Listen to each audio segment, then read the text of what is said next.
결혼 1년 차 신혼부부입니다. 결혼을 하니 연애 때보다 상대의 단점이 더 크게 다가오네요. 특히 깊은 대화를 할 때 논점에서 벗어나거나 논리에 맞지 않는 대답을 할 때 가슴이 너무 답답합니다. 또 제 의사와는 관계없이 무조건 참여해야 하는 제사, 차례의 성묘는 물론 무례한 발언을 서슴지 않는 시어머니와 그저 방관하는 시아버지. 남편과 사이가 좋을 때는 참 행복하지만 남편이 공감 능력이 부족한 건지 막상 위로가 필요하거나 아픔에 공감받고자 할 때는 전혀 도움이 되지 않아요. 제가 근래에 힘든 일이 많았는데 마치 남과 같은 태도를 취하는 남편을 보며 내가 이 남자와 평생을 함께할 수 있을까? 라는 생각이 많이 듭니다. 이혼만이 답일까요?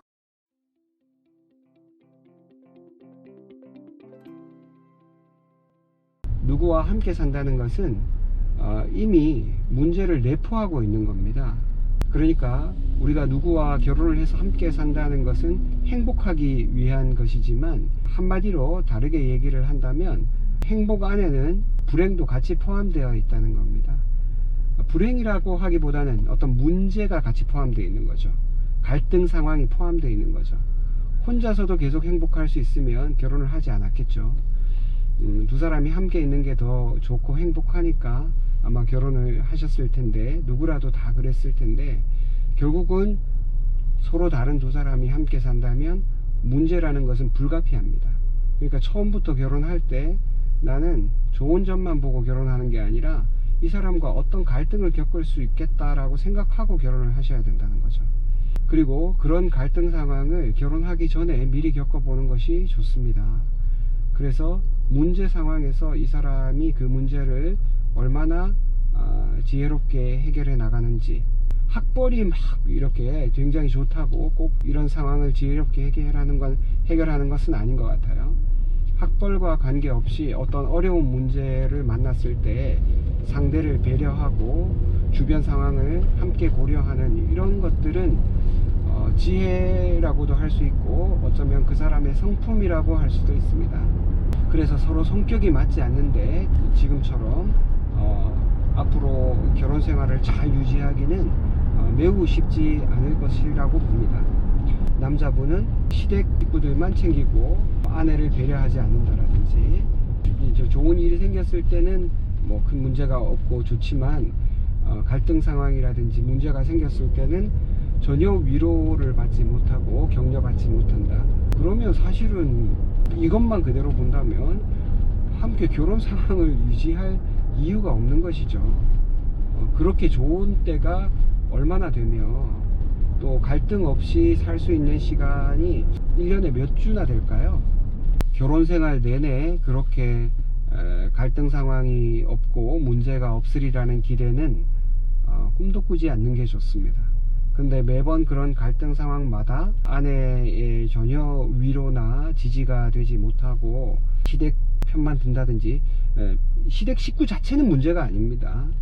시댁 식구가 어떻게 하더라도 남편이 든든하게 지지가 되어주고, 그런 갈등 상황을 남편이 합리적으로 지혜롭게 해결하려는 노력만 보인다면 얼마든지 해결해 나갈 수 있고, 분명히 본인도 어떤 좋은 점이 있어서 이 남자분을 선택하고 결혼하셨을 테니까, 그런 좋은 점을 잘 살려보려면 여자분도 마음을 깊이 먹고 분명하게 얘기를 하되, 짜증을 내거나 윽박 지르거나 비난하는 이런 말투는 피하고 얘기를 하면 좋지 않을까 싶습니다. 물론 제가 뭐 들어본 것은 아니기 때문에 그럴지 또 안 그럴지는 전혀 모릅니다.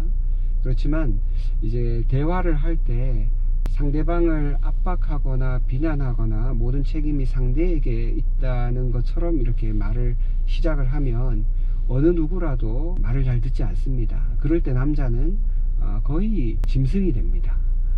자기 하나밖에 모르는, 아니 아주 철부지 그 애기처럼 바뀝니다.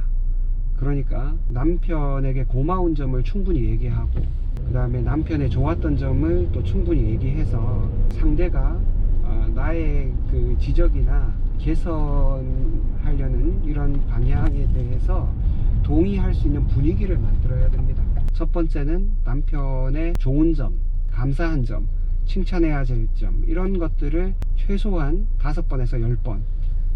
제가 보면 이분의 지금 그 마음 상태를 생각하면 10번은 하셔야 될 것 같아요. 10번은 해보고, 그리고 하나 정도 이제 그 조언을 하실 때는 반드시 제안하는 형태로, 당신이 이게 문제야, 이러니까 내가 너무 힘들어서 도대체 살고 싶은 마음이 안 생긴다고 이렇게 얘기하실 게 아니라, 당신 이것 때문에 나는 이렇게 마음이 불편했어, 나는 당신한테 이런 것을 기대했거든, 그리고 우리는 이런 문제를 이렇게 해결해 나간다면 좀 더 좋은 관계를 유지하고 우리가 더 행복한 결혼 생활이 될 수 있을 것 같아.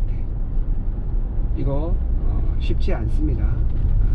저도 이렇게 제 일이 아니니까 이렇게 조언할 수 있지, 제가 부부 생활 할 때도 이런 것을 매번 유지하는 것은 쉽지 않습니다. 그렇기 때문에 노력이 필요하고 연습이 필요합니다. 결혼 생활도 저는 연습이라고 봅니다. 그러니까 이분도 처음 선택했던 상황을 기억하시고 문제를 정말 합리적으로, 본인이 이 결혼 상황을 마무리를 하겠다, 이혼을 하겠다 하더라도 본인도 이 과정을 통해서 좀 더 성숙해지셔야 된다고 봅니다. 그래서 그런 성숙을 향해 나가는 한 과정이라고 생각하시고, 결혼 생활을 유지하느냐 또는 이혼을 하느냐, 이것이 답이 아니고 이런 문제를 통해서 본인이 얼마나 더 성숙하느냐, 그것이 저는 더 중요한 관점이라고 봅니다. 깔끔한 답은 아니지만 이 문제를 통해서 이분도 좀 많이 배우시면 좋을 것 같습니다. 감사합니다.